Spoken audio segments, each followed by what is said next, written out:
Hello viewers, আসসালামু আলাইকুম। Welcome to Rumi's fashion house.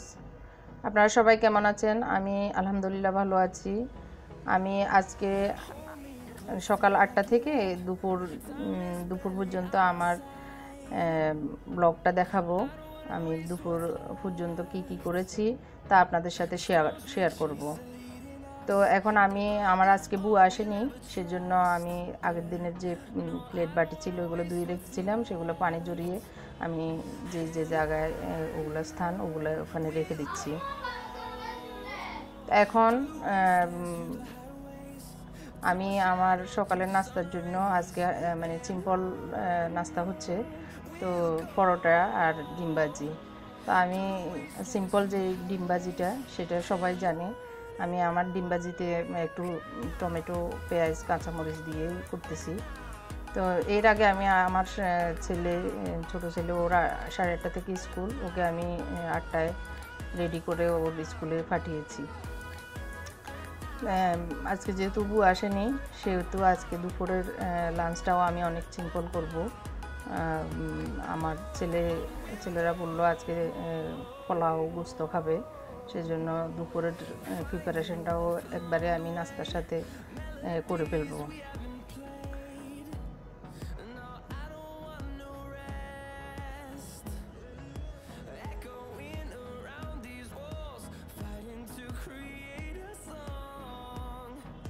তো আমি সকালেই যেহেতু দুপুরে গোস্ত রান্না করব, সেহেতু আমি সকালেই গোস্তটা ভিজিয়েছি, ধুয়ে আমি গোস্তটাকে পানি ঝরার জন্য রেখে দিয়েছি। তো নাস্তা সেরে তারপরে আমি দুপুরে রান্নার জন্য চলে যাব। এখন আমি ডিমটা তেলে দিয়ে দিয়েছি।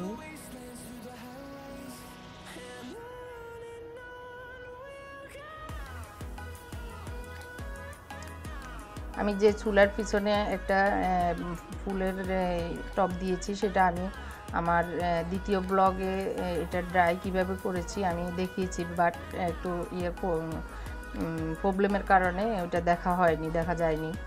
তো এটা আমি কিভাবে করেছি পরবর্তীতে আমি আবার সময় পেলে আপনাদেরকে দেখাবো। তো ওইটা আসলে বেশি কোনো খরচের বিষয় না। আমাদের ঘরে যে কোনো কিছু ফেলনার জিনিস থাকে, সেগুলো দিয়ে আমরা অনেক কিছু করতে পারি, একটু ইচ্ছে থাকলে হয়। এটা আমার একটা রঙের টিন ছিল, ওইটাকে আমি কালার করে এটার উপরে একটা বাটি দিয়ে ফ্লাওয়ার অ্যাড করেছি, যার কারণে দেখতে ভালো লাগতেছে। তো আমি এখন ডিমটা নেমে পরোটা ভাজবো,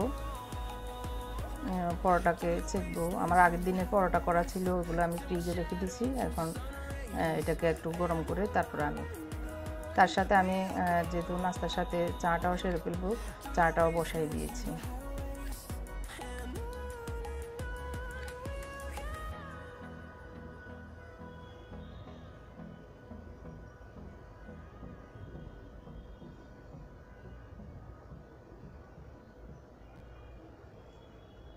দেখেন আমার সিম্পল নাস্তাটাই আজকে খাবো। কোনো বাজি নেই, সবজি বাজি নেই, কোনো অন্য কিছু নেই। সিম্পলি খাওয়া খেয়ে আমি দুপুরের রান্নার প্রিপারেশনে চলে যাব।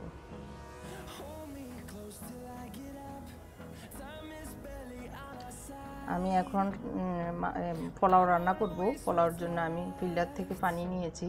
আমি সবসময় আমার ফিল্টারের পানি ইউজ করার চেষ্টা করি, যেহেতু আমাদের আসলে ঢাকা শহরে আমরা থাকি।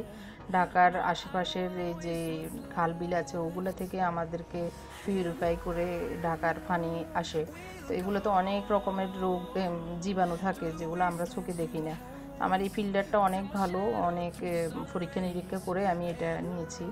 তো এটা পরীক্ষা করার পরে দেখেছি যে 100% এটা বিশুদ্ধ, কোনো জীবাণু নেই। এরকম আসাতে আমি খুবই মানে নিশ্চিন্ত হয়েছি। এখন আমার এই ফিল্টারের পানি থেকে দিয়ে আমি আমার রান্নাবান্না এবং সব কিছু আমি ফিল্টারের পানি দিয়ে করি। তো এখন আমি পেঁয়াজ ভেজে তার সাথে আমি একটু এলাচ, দারচিনি দিয়ে রাইসটাকে ভাজি করতেছি।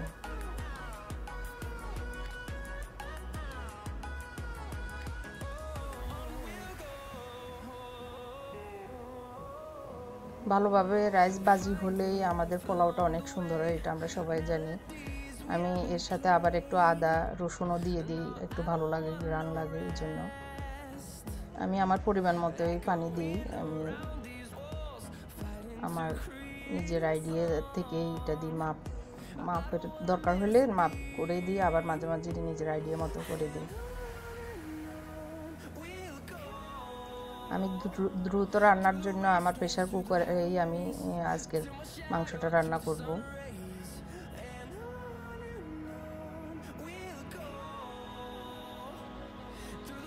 আমি পাশের চুলায় পোলাওটাকে নিয়ে এখানে আমি মাংসটা এখন চড়াই দিব।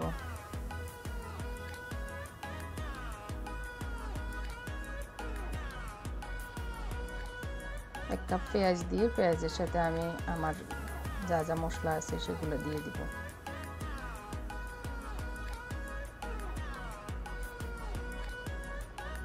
আমার এখানে জিরা, ধনিয়া, তারপরে গোটা মশলা, এলাচ, দারচিনি, তেজপাতা, আর হলো আমি একটু পাঁচফোড়ন পছন্দ করি, পাঁচফোড়নে সামান্য একটু পাঁচফোড়ন দিই।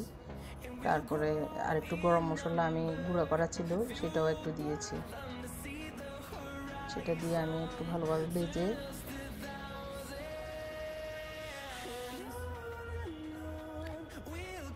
একটু পানি দিয়ে তারপর কষিয়ে নেব।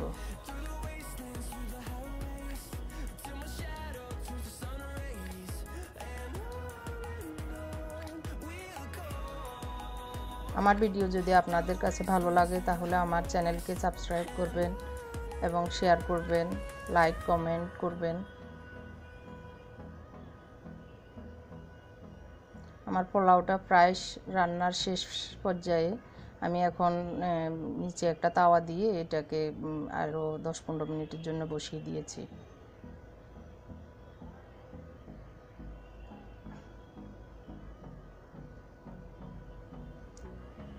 আমার কষানো মশলার উপরে যখন তেল উঠে এসেছে আমি তখন মাংসটা দিয়ে দিচ্ছি। ভালোভাবে নেড়ে চেড়ে আমি এটাকে ঢাকনা দিয়ে রাখবো কিছুক্ষণের জন্য, মাংসর গায়ে থেকে যেন পানি বের হয় ততক্ষণ পর্যন্ত আমি রেখে তারপরে পানি দিব। এখন আমি মাংসর সাথে আলু দিয়ে রান্না করব, সেই জন্য আমি আলু এবং ঝোল দিয়ে আমি ফিশে দিয়ে দিচ্ছি। শীষ উঠা আমার এখানে আমার এই প্রেশার কুকারে 3 শীষ উঠলে রান্না হয়ে যায়। তো আমি এখন রাইসটা খেয়ে দুপুরের খেয়ে আমি আমার কাপড় চোপড় শুকাইছে সেটা আমি ভাঁজ করে আমি আজ একটু রেস্ট নিব, তারপরে আমার অন্যান্য কাজ সারবো। তো সবাইকে ধন্যবাদ।